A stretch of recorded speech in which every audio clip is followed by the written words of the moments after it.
Hello everyone, we are here in GRUNDFOS in Denmark, in their museum, in their R&D department. We had a 2-day really interesting education and workshop with GRUNDFOS team. So today my guest is Slobodan Kuga, who is Key Account Manager in GRUNDFOS. Hi Slobodan. Hi Mario.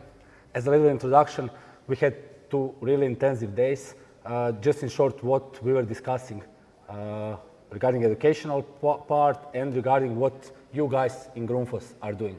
I think for first it was quite a bit atypical days, and it's not for a one pump producer typical to discuss all the way from what is actually happening in the refrigerant area with all the refrigerant changes, with the propane changes, what the propane changes are bringing actually also to the water circuit, all the way what is happening in the multifamily buildings, in residential areas, and actually going all the way to the energy sector.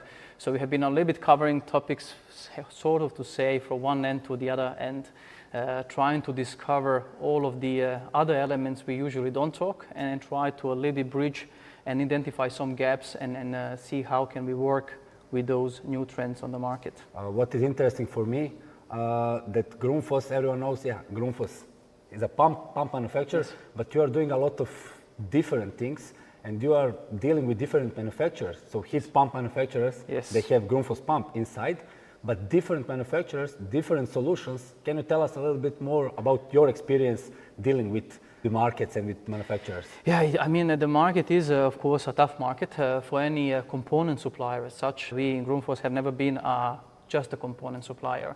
We are quite known from the gas boiler, let's say, and in integration of various components and solutions inside of the gas boilers, and we are continuing the trend also into the heat pumps.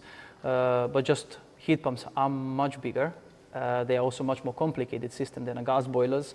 So the knowledge and the things you have brought actually also to GRUNDFOS is really appreciated. Yes, and for me it's always like I learned a lot of new things, and at the outdoor environment, so my followers and people from the industry, we think, yeah, we have a pump, we have this and that, but actually what we discussed in these few days, no one is talking to each other.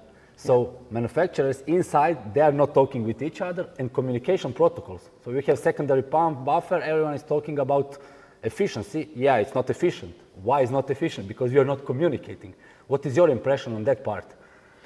It's so much various things I think happening. I think we are all talking that what happened in a gas boilers will happen also in a heat pump. When we look probably many years ago, we would say gas boilers were also very different. And now they very much look alike. We are not still seeing that with the heat pumps. And I think there is a little bit of history of saying now a lot of OEMs have dealt the step one, which is we need to actually deal the F-gas, enable us to actually respect the regulations, and most likely I think everyone have went down the road of propane. That has brought a lot of changes. But then now I think a lot of OEMs are saying, okay, what is the next one? And then they are working, I think, more intensively now on the water management side, or if we say in a plain language, on the indoor unit, and how that will work in a much better and efficient way. Just for the wide audience, what is OEM? What this means inside of the GRUNDFOS? For us, OEM is basically our big name customers that sells the heat pumps. Very well-known names from Weiland, Bosch in Germany, all the way to Ideal Heating in UK, Group Atlantic in France. Then we can go all the way beyond around the countries. So it's the big OEMs producing gas boilers and heat pump appliances. And what is the main thing? We say, yeah, boiler you stick on the wall, but heat pump is complex. But we need to make heat pump simple inside our world. So I think this is hard, this is quite challenging. How to approach, because you're a pump manufacturer, you come to Fissmann, they will say, yeah, we know everything, but you know more about hydronic part. So you can incorporate not only pump, but system as a solution. So pump, valves, control, it's a thing that we discussed in these 2 days, so control is really poor in our industry. I think from our side, it's a challenge, because we are also running several projects around, and the realization is very simple. A lot of OEMs, a lot of different solutions. Making a unique one for everyone is actually quite hard. So there is a different approach to different customers. There are also different profiles of the customers. Some are a little bit more independent from GRUNDFOS, some are actually quite in tight, let's say, linked to us and work much harder with us. So it's also what are the types of the customers, how much they really go into deep dive with us. And I think a lot are doing that, and I think that will just increase through the time. And then a question what wide audience, especially in most of Europe, is not aware about smart management and about tariffs, energy systems, because we are discussing today also UK spending billions in the year just because you cannot transfer all of this wind and solar to the country. In other words, tomorrow COP will not be important because we can have 80 degrees if we have cheap electricity. How you can see this integration, because it's completely different world. So energy sector is one world, heating sector is another world. What I realized through couple of dialogues, talking through from energy retailers to energy analysts, all the way to the heating analyst, and also to our customers, is that these two worlds of energy sector and heating sector are not really talking the best to each other yet. I think there are some good ones, but I think they are actually on the level of the startup companies because they realized, and usually those startup companies are basically formed or coming from a different corner than a heating. They don't have a big legacy, they can innovate, they can run faster. There are many examples on the market.